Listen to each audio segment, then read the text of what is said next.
ilaalada madaxtooyada Soomaaliya hooyada dhashay gabadhan oo lagu magacaabo Amran Xalane oo la hadashay idaacadda kulmiye ee magaalada Muqdisho ayaa sheegtay in gabadheeda Amaan Nuur aysan weli arkin isla markaana aysan la hadlin sidoo kale waxa ay sheegtay in shalay markii taliyaha booliiska uu sheegay in gabadha la hayo gacan aamin ay ku jirto inay waceen agaasimaha warfaafinta ee madaxtooyada Soomaaliya Cabdinuur Maxamed Axmed oo dhowrkii maalmood la soo dhaafay arintan kala shaqeynay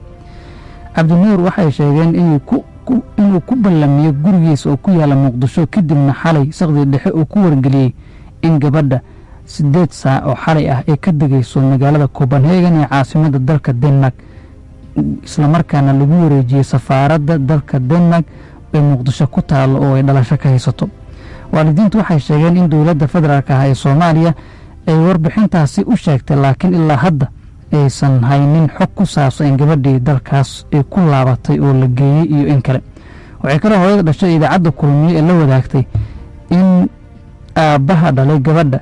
Amaal oo dalka Denmark ku sugan iyo walaalaheed ay sheegeen ilaa hadda aysan dalkaas imaanin oo aysan helin xog oo ay u tageen dawladda dalkaasi weli ma jirto cid si rasmi ah uga hadashay arintan oo ka tirsan dawladda federaalka ah ee Soomaaliya wixii ka dambeeyay shalay markii uu la taliyaha booliiska Cabdinuur oo caaw la xiriirnay waa ka jawaabay wicitaankeena Soomaalida ku kulmaan maanta waxa aad looga hadalhayay wiil la sheegay inuu ahaa fanaan sidoo kale la sheegtay inuu ka tirsanaa al-shabaab kaas oo ay baraha bulshada xalay ku baahisay hay'adda nabad sugidda iyo sirdoonka qaranka Soomaaliyeed ee NISA dad badan ayaa isweydiinaya sida ay al-shabaab ugu milmeen hay'adaha dawladda halka qaar kale ay aaminsan yihiin in la cadaadiyay oo la ciqaabay wiilkan kadibna lagu amray inuu hadlo oo sheegto la taliyii hore ee amniga qaranka ee madaxweynaha Soomaaliya Xuseen Macalin Maxamuud ahna gudoomiyaha macadka cilmi baarista ee Hiral ayaa caawa radio kulmiye u sheegay in al-shabaab ay si weyn ugu milmeen hay'adaha dawladda taasina ay sabab u tahay dhaqdhaqaaq oo aan jirin isla markaana xaalad khatar dalka ay sii gelin karto وماسنتين كل مية راديو إنا دعوة وعزمتين أو أرنتان أو أي ذلك الشعب كأول كم جنايان إنا نستور يسلو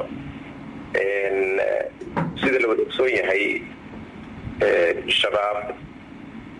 ولا ذلك دجال كودي مدة عن يرين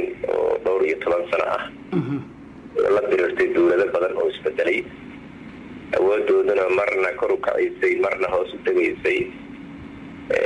hadda waxay u muuqataa awooddoodii ugu badnayd abad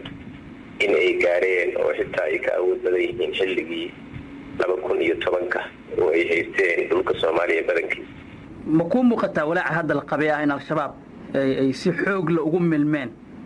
shaqaalihii dawladda iyo hay'adaha ammaanka shabaab shaqadooda دور نوعي كانت هي طيب وغير عسكري دغالada iyo isku jihada ciidamada qawl kala qaybo kale waa hawlaha ay ka dhaco sida ciidamada qorinta iyo markii dhalinyarada tashkiiliyo la madaro iyo maamul waxyaabo ku taxalluqa oo ay ku jiraan inay canshuuro iyo maxkamada iyo ka shaqeeyaan لكن قيمته ومهم سن شباب وحال هذا أمنياتك وكشقينا يا إن أي فرتا تذكر إلى تجعل ما يانو دولة الصومالية ده آد حلان وحنا مودين هو شاسي آد حقوقي ستي سؤال هذا حتى ماشي نحكي ذي هي إني من هذا تهي أمنيات وشقدوا في عنو خبصي وقالي هذه الدولة نوع كستي هاي أيقو وجه كستي لنايا واي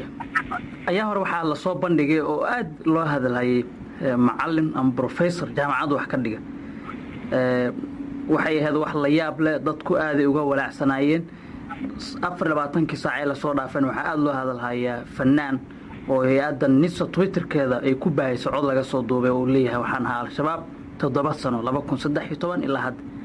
مركا إني هركاس جارتو الشباب وأي ميلا أن لقى فيلين إيجشوا محا وجوعا طبعا هدي قلب وليستي وحاك عاد قلب كلامتين يقول درستي أما أي وضوح dhex jiro. marka shaqadii dowladii gacmihii dowladda oo la rabay inay difaacaan oo ay xero taraaraxa oo amniyaadka shabaab ay ku samaynayaan hay-adaha dowladda ka ilaalin lahayd ayay ahayd. laakiin waxaan rabay xuseen inaan dul istaago su-aasha ah arrinka shalay iyo maanta la hadalhayay oo fanaanka. waxaa muuqata in laba hadal oo isburinaya ay kasoo kala yeereen hay-adda sirdoonka iyo nabad sugidda soomaaliya misa iyo ururkii al-shabaab oo inkiray in uu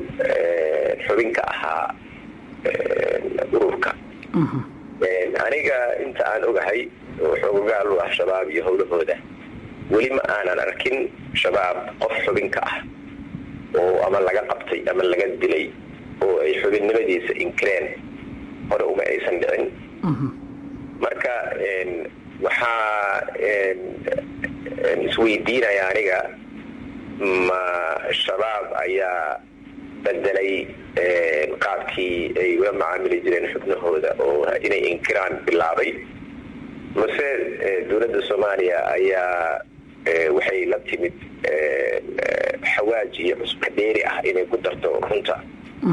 marka arrintaasaa u baahan in la dul istaago oo runtii sii jahwareerinaysa shacabkana in la jahwareeriyo. shabaab hadday ku talagaleen dowladda soomaaliya waxay ahayd inay iyadu ay ka fiirsato, laakiin hadda waxaa moodaa inay qayb ka tahay jahwareerinta shacabka. marka waa run dad badan oo qabaan aragti noocaa waxay lahaayeen waxaa ka muuqday daal iyo jirdil iyo dhibaato ayaa ka muuqday wiilka hadlay oo nise soo bandhigtay fanaanka ah.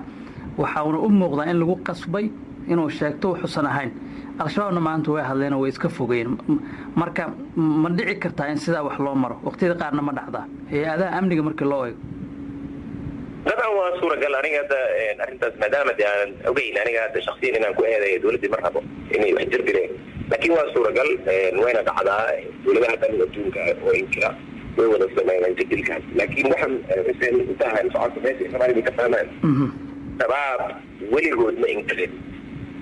markay ugu xumaadaan way ka aamusaan, haddaysan qiranin xataa way ka aamusi jireen. marka in ay inkiraan waa arrin cusub. haddii ay run sheegeen oo arrintaas iyaga ay run sheegeen haddee khatar weynaan ku jirnaayo dowladdii soomaaliyeed inay iyadu been usoo manaha shacabkeedii kula dhaqanto waa khatar cusub waayo. haddii ay manaha ay been sheegeen oo dowladdu ay run tahayna iyana waa khatar kaleeto dee shabaab amniyaadkoodii inay gaareen ilaa inay fanki iyo meelaha aan laga filayn ay dhex galaan oo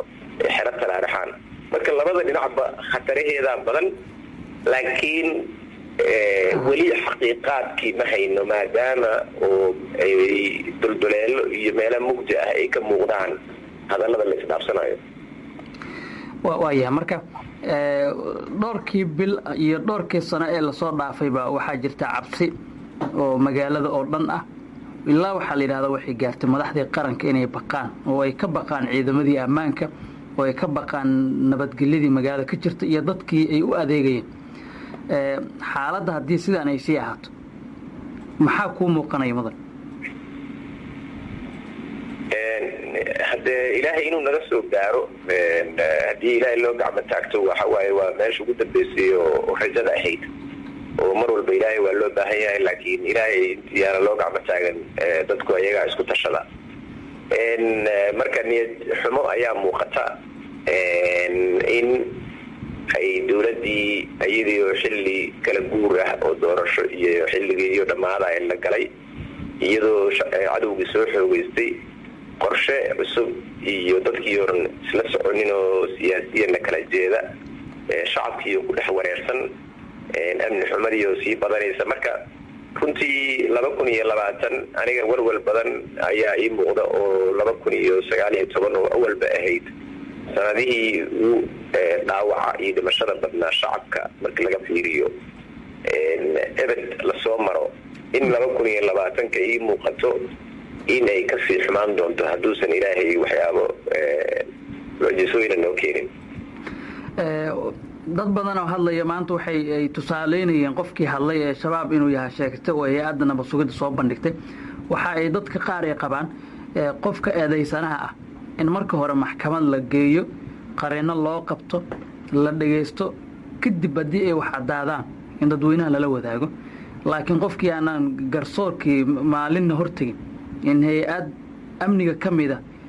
ay cod ka soo duubto oo ay muuqaal meel soo geliso soo dhaawici mayso garsoorkii dalka iyo dowladnimadii dabcan kayskii dhaawacaysa garsoorkii wax xukumin lahaa waxaa moodaa in laga hor dhacay oo uu hadda yani kayskii uu si feer ah ama dhexdhexaad ah uusan u qaadi karin marka waana waxyaabaha u baahan haddii de shabaabka aan la dirirayno aan qaabka aan cadaaladda u sugno ama u wadno aysan qaab hufan aysan noqon in ay yani shacabku naga qalbi jabaan sida aan cadaaladda u furinayno shabaab ayay ugu hiilinaysaa marka yani processka loo maray way iska caddahay waxay ahayd process facshar week oo hadda qaadigii uu noqonayo hadduu hadda xukumiyo sida ay dawladdu usoo bandhigtay xataa haddii ay tahay ninkuu dambiile ahaa waxay u ekaanaysaa qaadigu qaadi maaragtay loo taliyey haddii uu si kale la yidhaahdana qaadigu wuxuu noqonayaa qaadi wax loo jeedo nin qiraala uu maaragtay meel kala mariyay marka I think waa arrin oo aada u qoto dheer oo u baahan habeenkeeda iyo mawduuceeda in laga doodo laakiin arrinta oo maxkamadaha iyo qaabka aan garsoorkeena ugu shaqeeyo gaar ahaan howlahan ku taxalluqa argagixisada howla sensitive oo yani u baahan in aada loo fariyo suuleeyo oo aan shacabka lagula soo degdegin waxyaabaha lala qaybsanayo xataa kayskii oo hore ka horreeyey kan oo ninkii soo bandhigay ninka macalinka ahaa oo macalinka ahaa waxaa moodaa in waxyaabaha aan loo baahnay shacabku inay ogaadaan in shacabka loola soo degdegayo marka arrimahaas oo dhan kadirsi iyo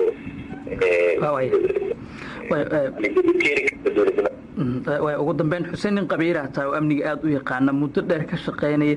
2020 joognaa heer waxaa la gaarayaa 2 qof oo is-aaminta dalkii laga laayo shaqaalihii iyo dadkii wada shaqaynayay ay cabsi xoog leh gudahoodii ka jirto maxaa weeye waxaa ku talin lahayd oo aad dhihi lahayd meeshaan waxa laga soxo waxaan ku talin lahaa horta dawladdu qaabka ay informationka u isticmaalayso inay wax ka bedesho oo twitterka ay hay-addu maaha idaacad maaha hay-addu hay-ad sirdoon waaye inay horta ka baxdo iyada inay macluumaadka shacabka la wadaagto shacabka macluumaadka in ama wasaaradda warfaafinta iyo soona iyo loo soo marsiiyo ama hay-adda booliiska ah oo maaragtay wejiga amniga dalka inay howlahaas la macaamilaan marka tala koowaad horta in khalkhalka shacabka iyo waxa loo soo gudbinaya aada looga fiirsado oo aanan loogu darin murugada iyo walwalka hadda qabaan aanan looga sii darin 2 in amniga waa wax dawladdu aaday u tiraahdaa waa howlwadareed waa ku raacsanahay dhinacaas inkastoo marka ay iska rogayaan mas-uuliyadda aanan ku raacsanayn laakiin inay hormuud ka noqdaan dadka in ay amniga kala shaqeeyaan oo ha ahaado qof iyaga fikradahooda kasoo horjeeda iyo qof ayaga raacsanba in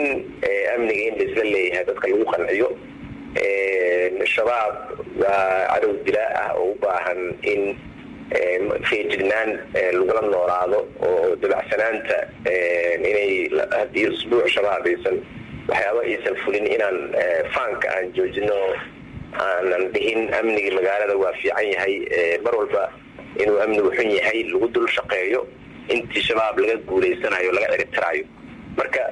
arrimahaas oo dhanaa waxay u baahan yihiin dee arrimo oo dadku inay iswataan oo heshiis u yihiin dagaalka shabaab lagula jiro ugu dambeyn anigu arrinaan mar walba soo jeediya ayaa jirta dagaalkan wuxuu ku dhammaan karaa keliya in shabaab wixii wadahadal ogol in lala fadhiisto la yidhaahdo dad soomaaliyaad tihiin waxa aad u dagaalamaysaan adinkoonan dhiig daadan ayaan dhici karta inaad heli kartaan aan wada fadhiisanno.